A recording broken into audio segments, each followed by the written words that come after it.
Dear friends, welcome to Anara Healing, space for you. Today, we continue our journey into the Buddha's timeless wisdom with an important theme: overcoming attachment and desire. The Buddha taught that clinging is the root of suffering.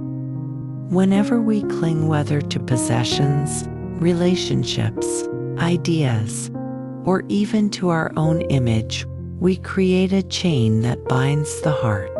Desire promises happiness, but its satisfaction never lasts. It leaves us chasing endlessly.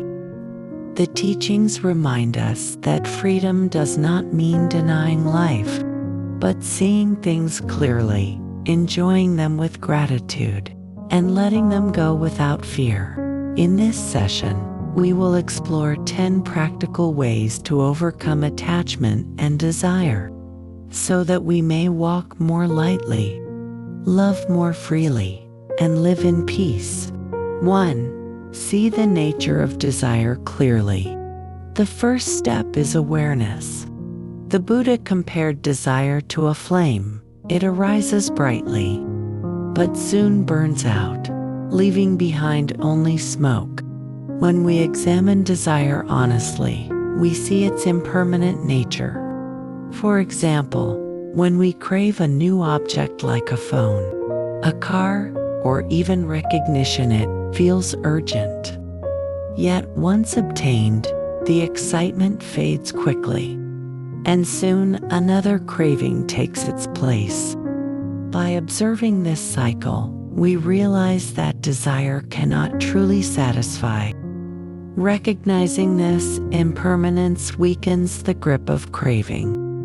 Instead of blindly following it, we pause, breathe, and see it for what it is, a passing wave of the mind. 2.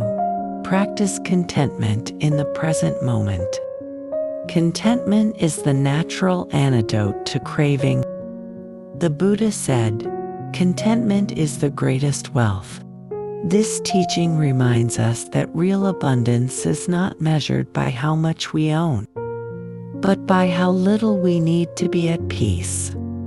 In daily life, we can practice gratitude for simple things: a breath of fresh air, a meal that nourishes, a kind smile from a stranger. When we appreciate these small blessings, our hearts no longer hunger for more. Contentment transforms every ordinary moment into enough. Instead of grasping for what we lack, we celebrate what is here, and in that celebration, desire loosens its hold. 3. Reflect on him. One of the deepest tools in Buddhist practice is contemplating impermanence. Everything, our possessions, relationships, even our thoughts, arises and passes away. When we cling to what is changing, we set ourselves up for disappointment. For instance, a beloved object may break, a friendship may shift, or success may fade. If we cling, we suffer twice: once when change comes, and again because we resist letting go. But if we train ourselves to see impermanence as natural, we meet change with acceptance. Instead of holding too tightly, we open our hands and hearts, allowing things to flow. This reflection softens attachment and helps us appreciate each moment without fear of losing it. 4. Meditate on the Four Noble Truths. The Buddha's core teaching begins with the Four Noble Truths. Suffering exists, craving is its cause, freedom is possible, and the path leads to liberation. When we sit quietly and meditate on these truths, we see directly how attachment fuels dissatisfaction. Suppose we cling to a relationship, expecting it to fulfill all our needs. When the person changes or disappoints us, we feel pain. Yet, if we recall the second noble truth, that craving causes suffering, we see that the root lies not in the person but in our attachment. This insight empowers us to loosen our grip. By practicing mindfulness, we shift from blame to understanding, and from clinging to releasing. 5. Practice generosity. One of the most powerful ways to counteract attachment is to give. Generosity loosens the chains of possession. When we give freely, whether it is material support, our time, or even a kind word, we break the illusion of ownership. The Buddha often praised generosity as the first perfection, because it opens the heart. Imagine sharing food with someone in need.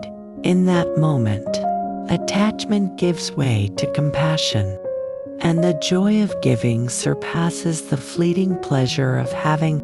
Over time, this practice rewires our minds. Instead of clinging, we delight in letting go. Generosity reminds us that nothing is truly ours to keep, yet everything can become a gift. 6. Develop mindfulness of the body.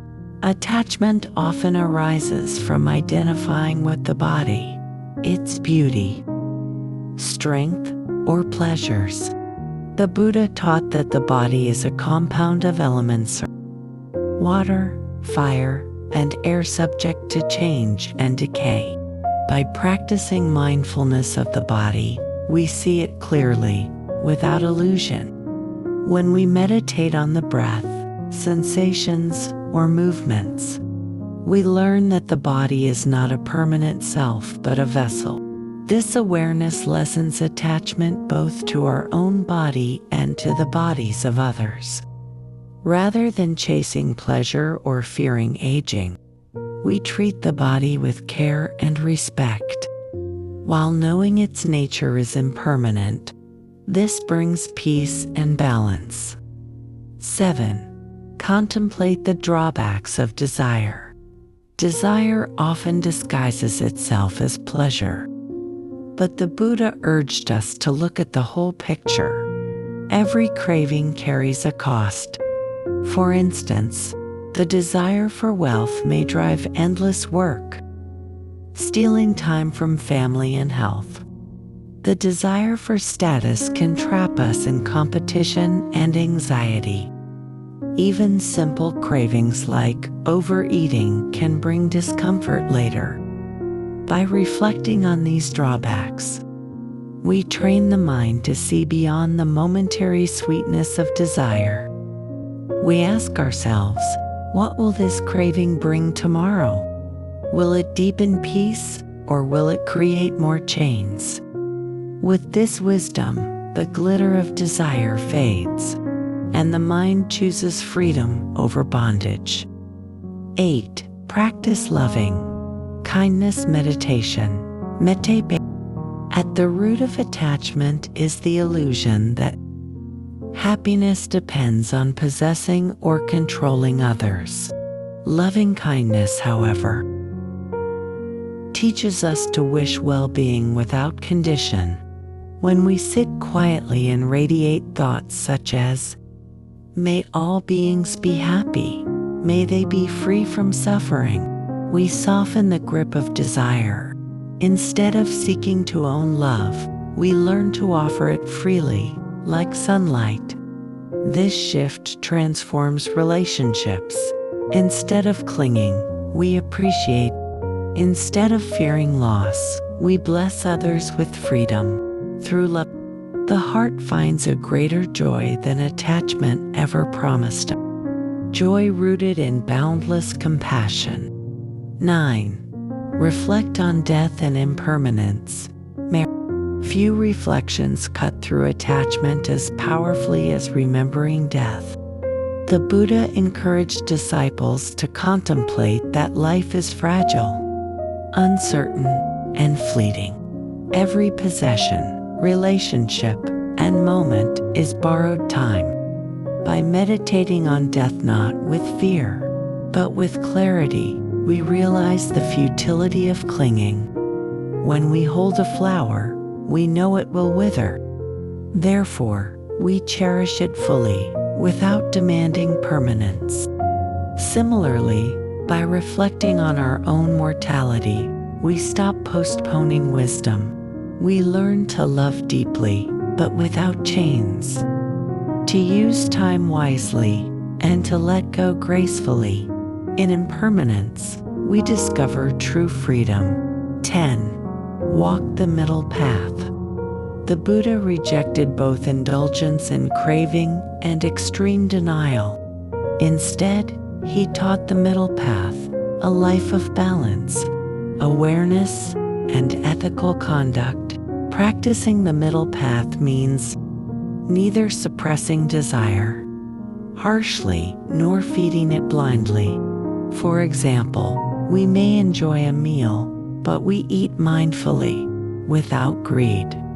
We may work and earn, but we do not measure our worth by wealth. This balanced approach slowly weakens attachment because it rests on wisdom rather than extremes. The middle path frees us from the seesaw of pleasure and pain, guiding us toward stable peace and lasting liberation. Dear friends, attachment and desire seem natural, yet they are the roots of much suffering. The Buddha's teachings remind us that freedom does not lie in satisfying every craving, but in understanding and releasing them. By recognizing impermanence, practicing generosity, mindfulness, loving, and walking the middle path, we loosen the knots of attachment. Each small act of letting go brings space, lightness, and joy. Life becomes less about clinging and more about flowing with wisdom.